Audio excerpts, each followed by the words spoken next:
햇살이 머문 자리. AI 학교폭력 예방동화. 정승지 글그림.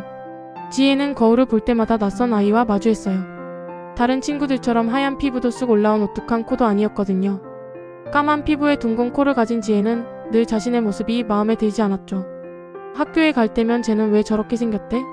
하는 아이들의 수군거림이 늘 귓가에 맴돌았답니다. 지혜는 자신을 숨기기 시작했어요. 화사한 옷 대신 어둡고 칙칙한 옷을 입고 머리도 길게 길러 얼굴을 가렸죠. 친구들과 함께 떠들기보다는 혼자 조용히 책을 읽는 게 더 좋았어요. 지혜는 그렇게 점점 더 자신의 그림자 속으로 숨어 들어갔답니다. 그러던 어느 날 새로운 전학생이 왔어요. 이름은 승지였죠. 승지는 맑은 눈과 햇살 같은 미소를 가진 아이였어요. 지혜는 자신과는 너무도 다른 승지의 밝음에 왠지 모르게 마음이 끌렸답니다. 점심시간 승지가 지혜에게 작은 쪽지를 건넸어요. 혼자 밥 먹는 모습이 외로워 보여. 우리 같이 먹을래? 지혜는 깜짝 놀랐지만 승지의 따뜻한 눈빛에 고개를 끄덕였어요. 그날부터 지혜의 점심시간은 더 이상 외롭지 않았죠.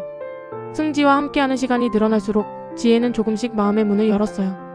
승지는 지혜에게 외모에 대한 이야기를 한 번도 꺼내지 않았죠.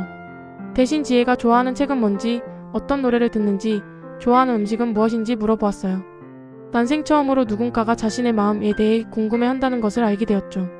하지만 학교에는 여전히 지혜를 향한 뾰족한 말들이 있었어요. 체육 시간에 지혜가 넘어지자 몇몇 아이들이 쟤는 넘어져도 꼭 저렇게 못생기게 넘어지냐? 하고 비웃었죠. 지혜는 다시 그림자 속으로 숨고 싶었어요. 그때 승지가 지혜 옆에 섰어요. 친구한테 그런 말을 하는 건 예의가 아니야. 지혜 발목 다쳤잖아. 걱정부터 해주는 게 먼저 아니니? 승지의 목소리는 작았지만 단단했죠. 승지는 지혜의 상처를 살피고 보건실로 데려갔어요. 승지의 따뜻한 방패 덕분에 지혜는 큰 위로를 받았답니다. 그날 저녁 승지가 지혜에게 좋은 생각을 제안했어요. 우리만의 보물지도를 만들자. 지혜는 무슨 말인지 몰라 눈을 동그랗게 떴어요. 승지는 다른 사람들이 보는 지혜 말고 내가 보는 지혜의 모습으로 보물지도를 만들자. 지혜가 웃을 때 눈은 반짝이는 별 같고 목소리는 예쁜 종소리 같아. 이런 보물들을 찾아보자. 라고 말했죠. 그날부터 지혜와 승지는 매일 보물찾기를 시작했어요. 지혜가 좋아하는 책 속에 좋은 글귀를 함께 읽고 예쁜 노래를 함께 들었죠. 지혜가 그린 그림을 보며 승지는 지혜 손은 정말 마법의 손이구나 라고 칭찬했어요. 지혜는 처음으로 자신의 재능이 소중하게 느껴졌답니다. 보물찾기를 계속하면서 지혜에게는 자신감이라는 작은 씨앗이 자라기 시작했어요. 거울 속에 자신을 볼 때 예전처럼 낯설게 느껴지지 않았죠. 둥근 코도 까만 피부도 더 이상 부끄럽지 않았어요. 그건 바로 승지가 찾아준 자신만의 보물 덕분이었죠. 하지만 괴롭힘은 쉽게 사라지지 않았어요. 급식실에서 일부러 지혜에게 국을 쏟는 아이들이 있었죠. 지혜의 교복에는 얼룩이 남았고 아이들의 비웃음 소리가 다시 귓가에 울렸어요. 지혜는 화장실로 달려가 펑펑 울고 말았죠.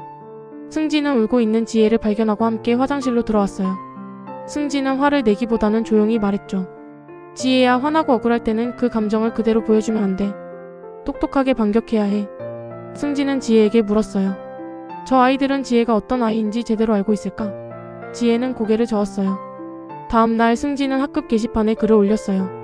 우리는 모두 소중한 보물을 가지고 있습니다. 라는 제목이었죠. 글에는 지혜에 대한 이야기가 담겨 있었어요. 지혜가 얼마나 그림을 잘 그리는지, 얼마나 마음이 따뜻한 아이인지, 그리고 외모 때문에 힘들었던 이야기가 담겨 있었답니다. 글을 읽은 아이들은 조용해졌죠. 며칠 뒤 지혜에게 익명의 편지가 왔어요. 미안해. 우리가 너를 비웃었던 건 너에 대해 아무것도 몰랐기 때문이었어. 우리가 정말 어리석었어. 용서해줄래? 지혜는 편지를 읽고 눈물을 흘렸어요. 미움 대신 용서를 택하고 싶었죠. 지혜와 승지는 함께 학교 뒤뜰에 작은 나무를 심었어요. 이 나무는 우정의 나무였죠. 지혜는 나무에 물을 주며 말했어요. 승지야, 너 덕분에 내가 이렇게 용기를 낼 수 있었어. 정말 고마워. 승지는 아니야, 지혜야. 나는 그냥 너라는 멋진 보물을 발견했을 뿐인걸.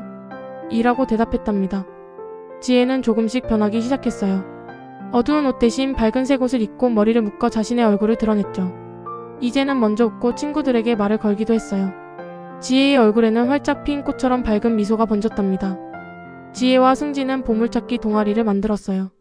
동아리 목표는 다른 사람의 보물을 찾아주는 것이었죠. 동아리에는 많은 아이들이 모였어요. 누군가는 노래를 잘하고 누군가는 글을 잘 썼죠. 모두가 자신의 보물을 찾아가기 시작했답니다. 지혜는 깨달았어요. 진정한 아름다움은 거울 속에 있는 것이 아니라는 것을요. 그것은 다른 사람을 이해하고 자신을 사랑하며 함께하는 마음속에 있다는 것을요. 지혜는 이제 자신을 사랑하게 되었죠. 지혜의 이야기는 학교 전체에 퍼졌어요. 지혜는 더 이상 그림자 속에 숨어있는 아이가 아니었어요. 모두의 마음을 밝히는 작은 별이 되었죠. 사람들은 지혜를 보며 외모가 아닌 마음의 아름다움에 대해 생각하게 되었답니다. 지혜와 승진은 졸업 후에도 변함없는 우정을 이어갔어요. 두 사람은 함께 그림책 작가가 되었죠. 그들의 그림책은 모두 보물찾기에 대한 이야기였답니다. 많은 아이들이 그들의 그림책을 읽으며 자신이 얼마나 소중한 보물인지 깨닫게 되었어요. 그리고 지혜와 승진은 알았답니다. 가장 위대한 보물은 바로 서로의 우정이라는 것을요.